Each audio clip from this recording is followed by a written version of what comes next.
Hi everyone, welcome to the 9th Craft and Cook Show. Today we're going to look at how to make some fabric boxes, and I'm also going to share my lemon tea cake recipe, which is super easy to make, so I hope you like it and can add it to your repertoire. I've been sitting here with the laptop this morning because when we're filming this, we are of course in the state of Victoria in Metro Melbourne. We're just waiting to find out when we're going to be allowed to travel wherever we like, because we're ready to take the Craft and Cook Show on the road, and with that comes a lot of planning. Where we're going to go, where we're going to stay, whose kitchens we're going to be using, all sorts of different things to plan. So I've been doing that while waiting to find out what's happening. Anyway, so let's get started for today. We were going to film out here, it's just too windy, so we'll head inside, and I've got a few things to show you, including the blind we made a few shows back with Curbs. That's in the ensuite. And in there we'll also look at what project we're going to work on today. So let's go. Here we are in my little ensuite again, and you can see that I finished off my blind. So we did this in one of our shows when we talked about creating your own curves. I finished it off, and it's made quite an average window a little bit pretty while we're living here, which is really nice. And then the other thing that I told you I was going to do in one of our shows that we'll do today is make a little fabric box to sit on the windowsill. I've made one, and I'm going to make a second one today. So this guy has been designed just to sit there on the window, and then I can pop all of my magic potions and a few other things in there. But what I've realised is I've got enough things to fill this one at this height, probably some of my nicer perfume bottles and things in this one, and then I'd like one that's a little bit taller so I can put things like a glass with my makeup brushes and things in. So I think we'll do one for the other side of the windowsill. I'm going to have a serious chat with Ginny about not knocking them off the sill, so I need to leave this window shut now. So I'm going to take a couple of these with me, and we'll head back out to the table and specifically design a box to sit these in. Let's get the second one of these made. We were going to film outside today, and it is so windy that we've had to bring it inside, which makes me very nervous about taking the Craft and Cook Show, including the leftover shows, on the road next week, because who knows what we're going to cop with weather. So that'll just be one of the challenges, but it's going to be good fun. So for today though, we're going to enjoy the good lighting and no wind in my dining room. Anyway, here's the one that I showed you that I had in the ensuite, and I've started drawing up and cutting out the smaller one that I wish to make to sit next to it on the windowsill. So I've got here my pieces cut out. Now how I did this was, we're going to start with the base. So you think about what size you want the base to be first. Now my windowsill finished is 3 inches across, and this one was 16, but the next one I'm going to make, I'm only going to make it about 9 inches across. So I've cut 2 pieces of fabric out, and these are 9.5, so I've added my 1/2 inch seam allowance, and they are 3.5 wide, and again that's added my seam allowance in. So these are ready to sew together. So what I would do next is just pin these and whip around them on the sewing machine, just with a 1/4 inch seam. Leave yourself a gap. Now when you leave the gap, I want it to be, when we're doing a base like this, right at one end. Okay, you can leave less than the full width, but I want you to make it about that wide at one end. And the reason is you need to insert your plastic into it, and if you put the gap in the middle, it is way too hard. And it does need to be plastic, girls, or x-rays. It's got to be flexible. You can't use something firm like an MDF or a cutting board or something like that. It needs to be soft because you need to be able to bend it to get inside your sleeves of your boxes or into the base. So this one here, all I would do is whiz right around and leave me an opening about that wide at one end. The easiest thing to use is a pair of kitchen tongs.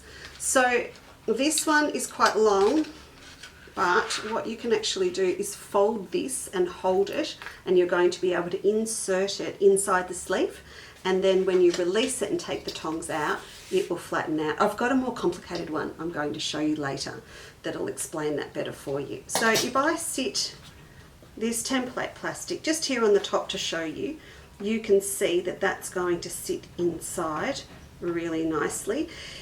When you get to the sides, which we're going to work on in a minute, one extra thing though is I like to add a little bit of padding in, so it's just got a softer look and it looks a little bit prettier. When I do this, I do add in to the wrong side of the pieces that are going to face outwards a thin adhesive batting, like a Pallen 640 or something like that. When you do that, we're actually going to cut the template plastic a little smaller again. So instead of being just 3 inches, it would have been 2 3/4 for the template plastic, because when you fold all of those seam allowances in with the batting, everything gets a little bit more chunky and the internal width does get a little bit smaller. So again, we'll come back to that in a minute, but let's get worked out what we're going to do to create the sleeve or the walls right round our box. The quickest and easiest way to work it out is going to be to do all of these panels individually. So you would make all individual panels for the ends and the sides all on their own. But there is a quicker way to do it, and it just takes a little bit of maths to work it out first. Now I'm going to roughly draw this up on here. It's not going to be to scale, but it's just to give you an idea of how to work it out. So I've got one side of my box that's 3 inches finished, then I've got a long side of my box that's 9, then I've got another one that's 3, and I've got another one that's 9. So instead of doing all individual panels, what I can actually do is create a sleeve to create the walls, if you like, right round the box. So if I want to do that, I just need to add all of these up, which is 12 and 12, so it's 24 altogether. And then I only need to add one lot of seam allowances because we're going to make the entire sleeve and just have seams on one of these side panels. In fact, I can find it for you. This is my one here where I've sewn it together. So we only need to add 1/2 inch. So it's going to be one great big long sausage, and then we'll be able to make it a lot quicker than doing individual panels. So I need 2 pieces, one for the inside and one for the outside, that are 24.5 long. Then what was I doing? Oh, that's right, we were going to do an 8-inch high box, so 8.5 including my seam allowances. So that is what I need to cut out from my fabric. So let's get that done. These are cut out now, so these are going to be the external in the internal walls of my fabric box. So I've got my 2 pieces here. I've added in the seam allowance as well for the full width and height of this sleeve that's going to create the 4 walls. Now I've also cut out, you can see here, a piece of a lightweight adhesive batting that we call Pallen, and it's sticky on one side. And it's nice and thin, so it's just going to give a little bit of a puff and body to the external walls of the box. And you can also see here, I've cut this 1/4 inch smaller on each side, so it's cut without the seam allowance that we need, and that way it's going to fold inside really nice and easy for us to sew together later. I'm going to get these together and finish the box off in a little while, but I want to now show you how to work out the size of the plastic pieces that are going to go inside as well. So we'll go back to our graph paper.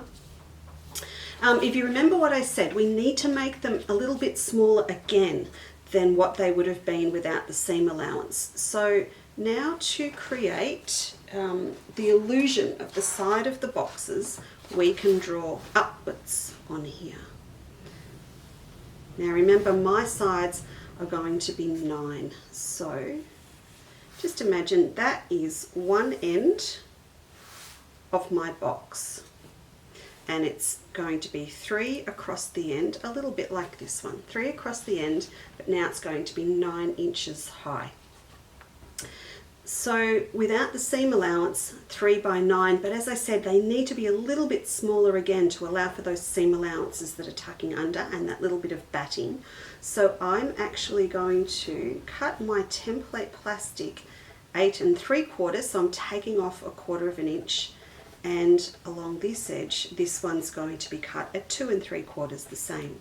Now my next pieces are big pieces, and you can definitely tell that my drawing is not to scale now, because this is going to be 9 across and it's going to be 9 high. So again, the sides are going to be 8 3/4, but the base of this piece of template plastic is going to be 8 3/4 as well. So I've got another one that's going to be 3 inches and another one that's 9. So we'll do 2 each of these, and then we've got them ready to insert once I've got the whole sleeve sewn together. I have my pieces cut out, but you know, I think it's nearly time we went and baked a cake. So I'll just quickly show you these and how it's going to work. And then we're going to come back and I'm going to show you the next step, but on a different shape. So I've cut these out. So as we talked about, I need these to be a little bit smaller than my fabric, and then again from my pellin I'm attaching to the exterior walls of my box. So these pieces are cut to 9.5, and then my pellin is cut to 9, and then the height of my pieces is going to be 8 3/4. So you can see everything just comes down a little bit, and that way they're all going to fit together really well. So what will happen when we sew our sleeve, we're going to sew right round here, leave an opening on the end to turn it through. And then we're going to put these in, and what we're going to do is put them in one at a time, and we're going to sew, as we do, a line right through everything to create divisions in the sleeves so that the plastic sits where it's supposed to. So we'll come back. I just want to just show you this though. So these are going to sit here. So that'll be the front of my box, that'll be one side, that'll be the other side of my box, and that'll be the end. Can you see that? So there's a little gap between all of them, so they're all going to sit nicely. We're going to have a division line sewn in through here, and that's going to turn the corner like that, and they're all going to sit around our base that we're going to sew. So that'd be the base. So it really is a little bit like putting together a jigsaw puzzle, a 3D one in fact. So I'm looking forward to getting this together, but how about now we'll head into the kitchen. Today we're going to make one of the classics. We're going to make a lemon tea cake.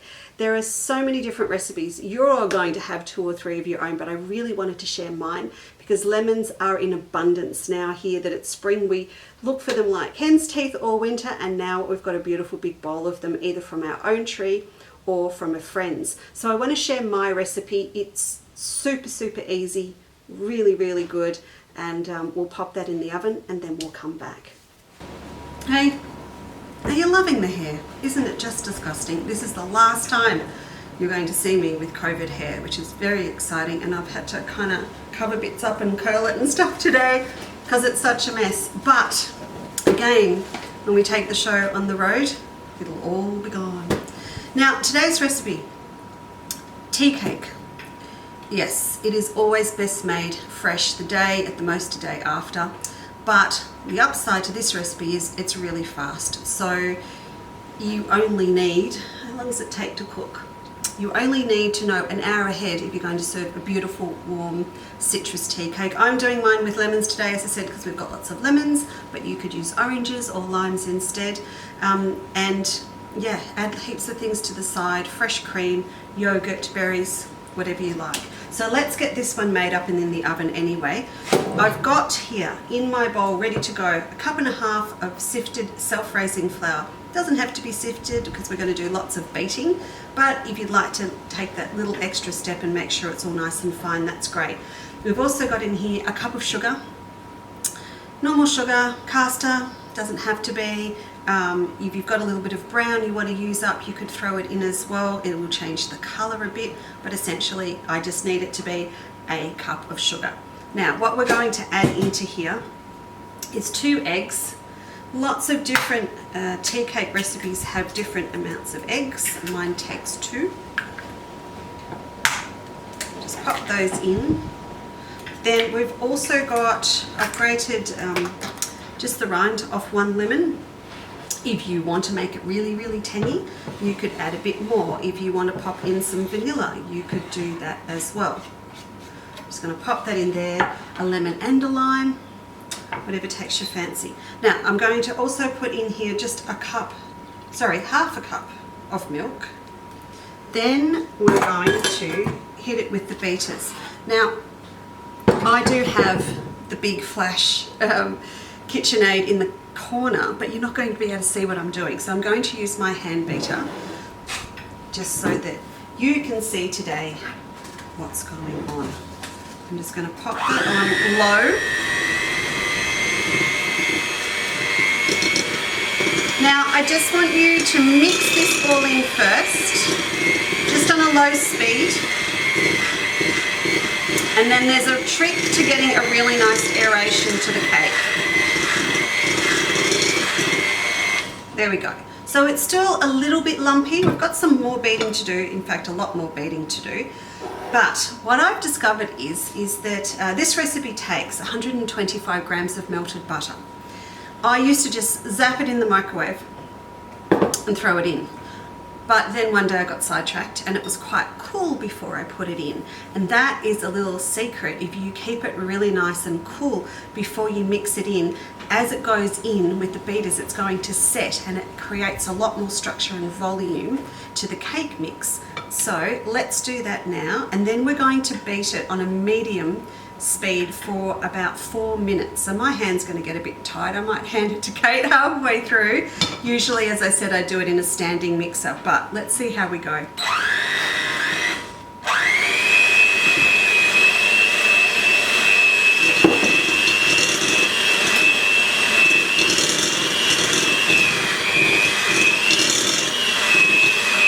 Yeah, I can do it if you need. Sorry? I can do it if you need.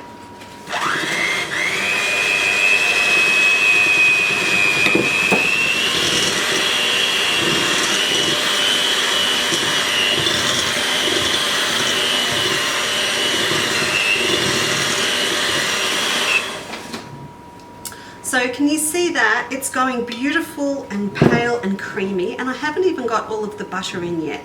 So I'm going to keep adding this in and we'll mix it for about another 3 minutes and then it will be ready. There we go, all mixed. And then what we have to do is we pass these to Kate and they'll just disappear. So now, cake tins, here's what we're going to do. I'm not going to look at her, she's just off screen and having a great time with those. I could get you out a fancy new cake tin, but no, I'm going to grab my old one because I know this one works really well. You could also do that cool thing we all learned in domestic science at school and do the traced on circle around your tin with your baking paper or whatever and do all the little cuts around the edges and make it fit perfectly. We could. But we are going to eat this cake today. So all I do is just spray my cake tin with spray oil, and then I take a piece of baking paper that I know is big enough, and I'm just going to press that into my tin. It means that when my cake comes out, we're going to have some little wrinkles around the edge, but it's not going to affect the taste of the cake. There we go, done. Too quick and too easy. Right, now we've got our cake mix in, and it's lovely and thick and creamy.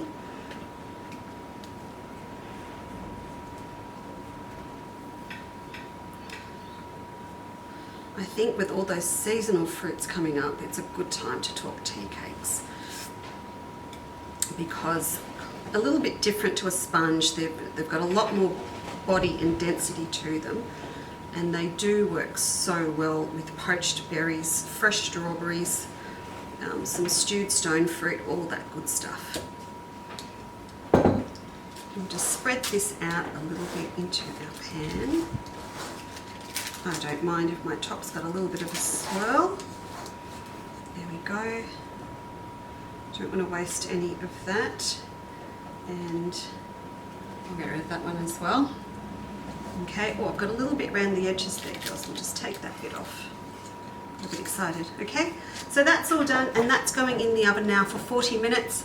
Just watch the temperature on the oven the first time you make it, so that if you do change, you know, just if your oven's a little bit different to everyone else's, just watch it for the first time, and then with the recipe just change how long it takes so that you get it right the second time as well. Okay, so I'm going to pop that in and we'll come back.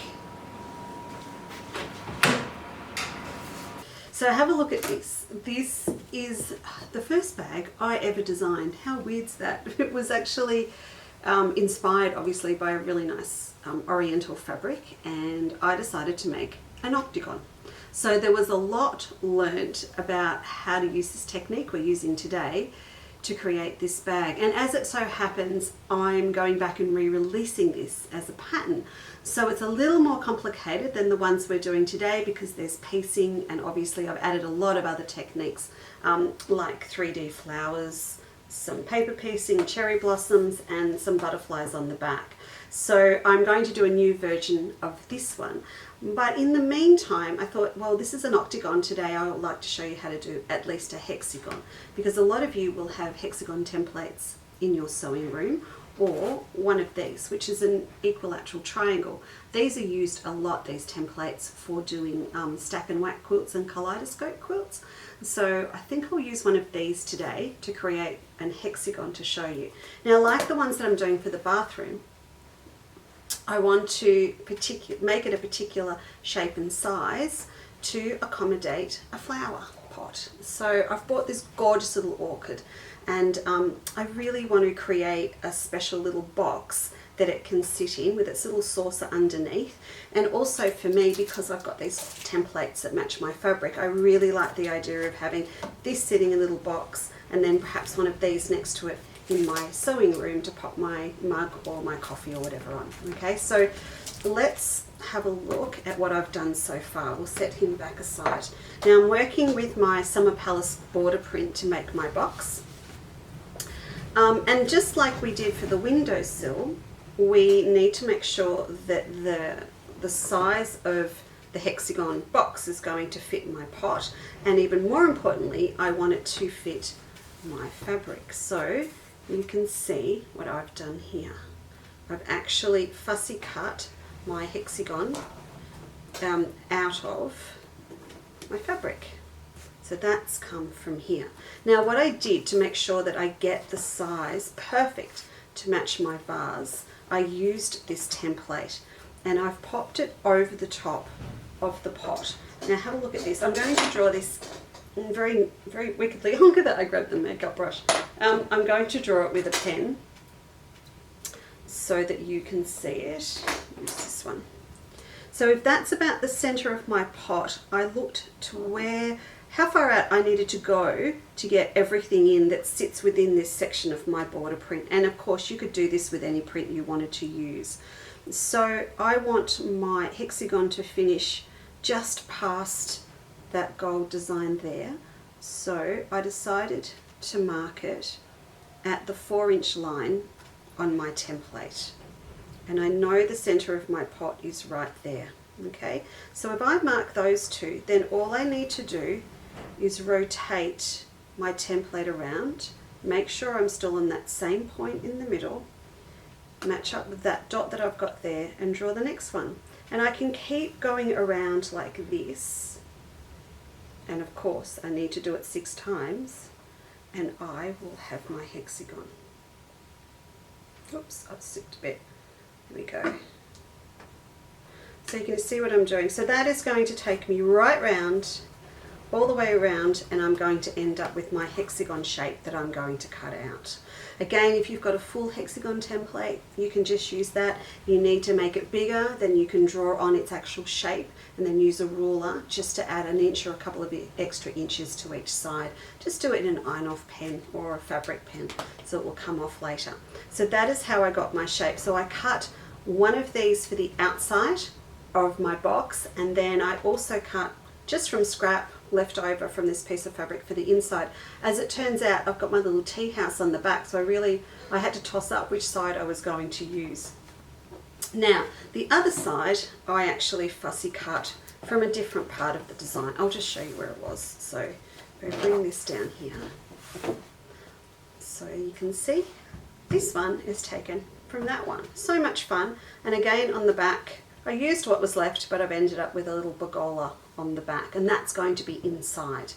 So they have been cut out, and then I have cut Pallen that's 1/4 inch smaller.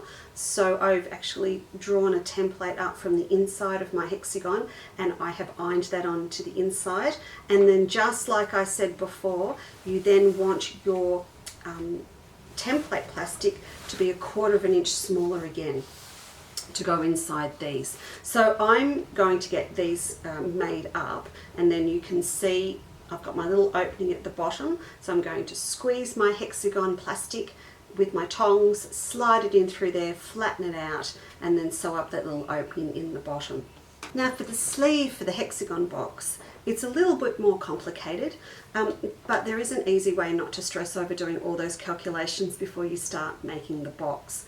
So instead of calculating it out like we did for the square one, wait until you've actually got your front and back panels made up and measure from these. So if I lay this one down, I think once I've pushed those little corners out properly, they're going to be 4.5 inches across, and I've got 6 of them, so it's 6 times 4.5, which on a good day equals 27.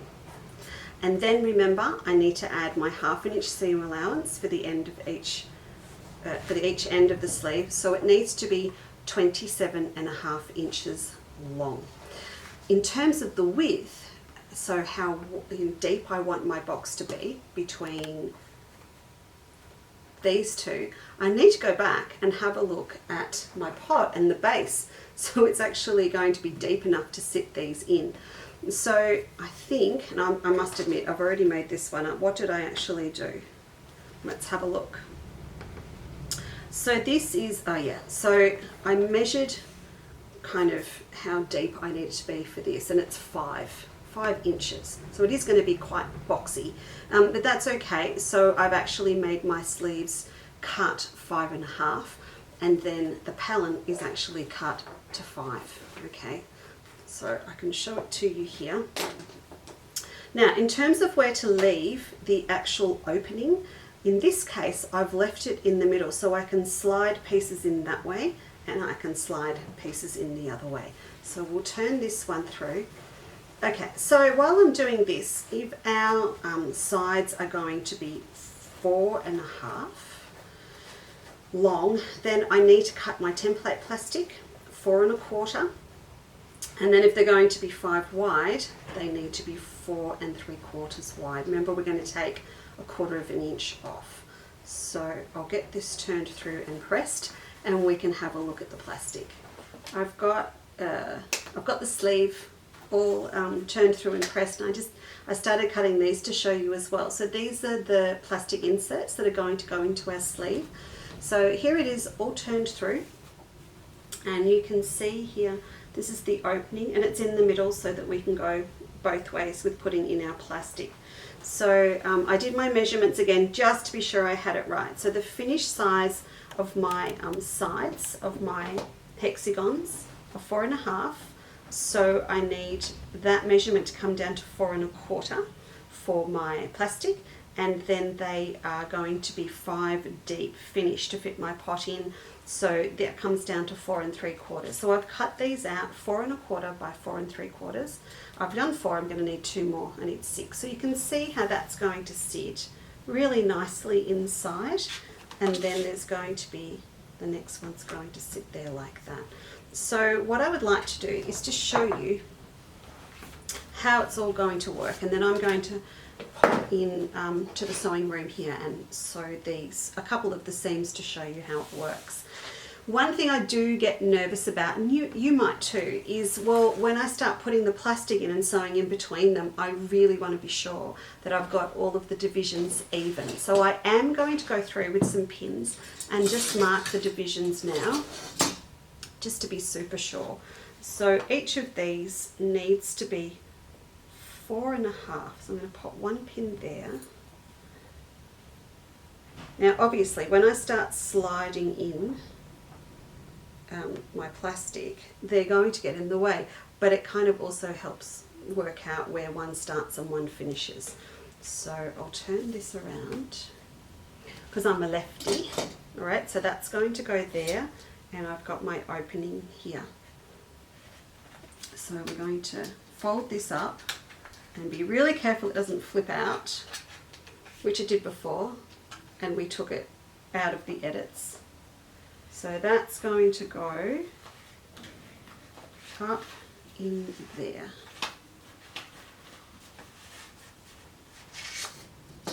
And then I'll let go and just give it a little bit of a swish around until it comes down and sits flat.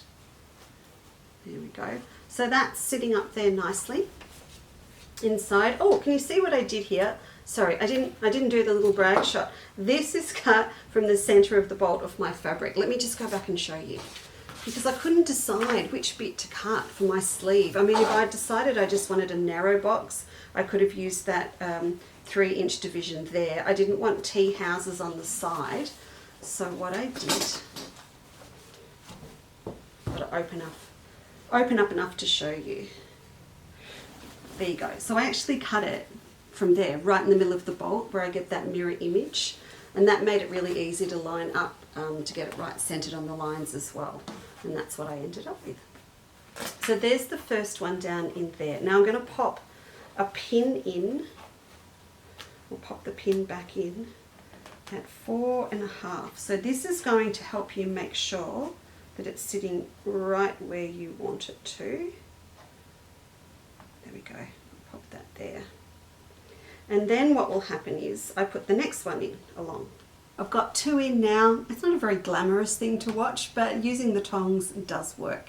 So there's 2 of them in, and I've got little pins in top and bottom at the 4.5 and the 9-inch divisions. I'm now going to pop off and put these through the sewing machine, and I'm going to just sew a nice straight row of stitches right through from side to side through all the thicknesses, and that's going to hold that first bit of plastic in its own little side, and the second one the same. Okay. Now I can't decide which side I like better, this side or this side. I don't know. We'll go with this one. I'll stick with it. Actually, the other side is more directional, so if I had decided to leave my box laying down, if you like, and have one of the large panels as a flap that lifts up, then that side would have been really good. So I've put a couple of these template pieces in and sectioned them on the sewing machine so you can see them there. So they are sewn and ready to now attach onto my panels. Now this one here, he's got his plastic in him. So I'm just going to start one of these for now to show you how it's going to come up. And the trick with this is you're going to be whip stitching them together. Now this is another reason why you want plastic in there that's flexible, because you're going to be doing a little bit of this as you go around the corners. So if you think about it like when you do paper piecing and you whip stitch your pieces together, that's what we're going to be doing. I like to pick up, I'll just pull that corner out. I like to pick up, if you can see that, there's 4 folds here, and I like to pick up the 2 center ones. And that means that when I open it out later, there's going to be a little ridge that's left. And if I wanted to, I could come back and couch in some braid. You can see that. Okay, you can couch in some braid into that little gap, or wickedly stick it on with a glue gun. But it will look nice and neat if you keep your stitches nice and even. So you just need to come up from underneath and hide that knot under there. Where I'm starting from is actually going to be on one side of the top of my box. And when it goes right round the other side, I'm going to leave the final panel loose to act as a little lid, which you'll see later. So it's just a case of working your way around and picking up the 2 folds, which are essentially from the lining. I'm not going to lie to you, this does take a bit of time if you do it carefully and keep your stitches nice and neat, but the result is worth it. So you don't get confused either and start putting your right sides together, girls. It needs to be your wrong side. So you're actually working on the right side of the box. Okay? So as I open that out, can you see that? It's going to have a neat little row of stitches that are visible, so keep them neat. But as I said, you can come back and add a little bit of braid or cord in there if you want to later. All right, so I'm going to finish this one off and then show you a picture of it. And then I'm going to be able to sit my little flower inside. And as I said, this the big octagonal one that's got lots of mixed techniques in it, which we've covered a lot of in the previous Craft and Cook shows as well, will be out in the next couple of weeks or so. So please have a look at it on Chandler's Cottage website, or ask for it at your local patchwork store. And you can also email me at lisa@lisachandler.com.au, and of course I'm more than happy to help you find the pattern locally for you wherever you are in the world. So I think it's time for some cake. Let's head back to the kitchen. There we go, 1 tea cake out of the oven. It took in my oven a little bit less time than I thought. Again, it's the first time I've used this oven. So mine took about 35 minutes, not even 40 or 45. So just keep an eye on it. And I've just realized once we take Craft and Cook on the road, I'm going to be using a different oven every week. So that presents its own challenges as well. Oh, and while I remember, please do subscribe to the YouTube channel. Please, please, please, because there will be specials that are just coming out for subscribers. We're just about at the number of subscribers we need to start our special offers. So please subscribe. There's also a little bell on the YouTube channel that you click on, and then it will let you know when something new has been posted onto the YouTube channel. So you'll know when there's something new to watch. It won't always just be Craft and Cook every week. We're going to start adding a few extra little bits and pieces on there. Anyway, back to the cake. Now, I'm happy with how that's come out. It is quite brown on the top, but the bonus for that is that you get a lovely contrast between the outside of the cake and the fresh sponge inside when you cut through it. So I'm going to lift that out and get rid of that. I'll peel down the sides. And before I take it off the paper, so it catches some of it, I'll just dust the whole top liberally with icing sugar, and it's still a little warm, so some of that is going to melt on, which is really nice, and stay there. Now, what I did as well while it was cooking, I just got a second lemon and I sliced it up, you see that, and I just popped it in a little frying pan with 1/4 cup of water and a tablespoon of sugar, and I just let it simmer down so they became nice and syrupy and cooked. So they're nice and shiny. So we're just going to take those and pop them on the cake. As I said, if you've got access to lemons at the moment, you can probably afford to do this. Oh, look at that, they're nice and sticky. They're almost like a toffee. There you go. There's a little one for the middle. And then that's really nice that when you serve it up, you can actually put a slice on each plate. And I couldn't resist popping out the back and grabbing some fresh leaves off my lemon tree. So now all we need to do is take that off, move that over so you can see it. There you go. So we'll pop that on the side. For the promo shot, girls, we need to have that on the side. And that's ready for Kate and I to dig into, and in fact we might take some down to the studio and share it with our neighbours at the warehouse. So I hope that you enjoy this one, and I hope you enjoyed today's class. A little bit different, but it's also a really practical thing. So if you want to make some up for presents for friends at Christmas, to pop some cookies in or something as well, just do them as a little cube. They're really, really cute, and you can use lots of your Christmas fabrics up as well. So thank you very much for joining me. Look forward to seeing you next week, and we plan on not being in my kitchen and not in my house. We'll be out and about, and we look forward to sharing some new locations with you. All right, thanks so much. Bye.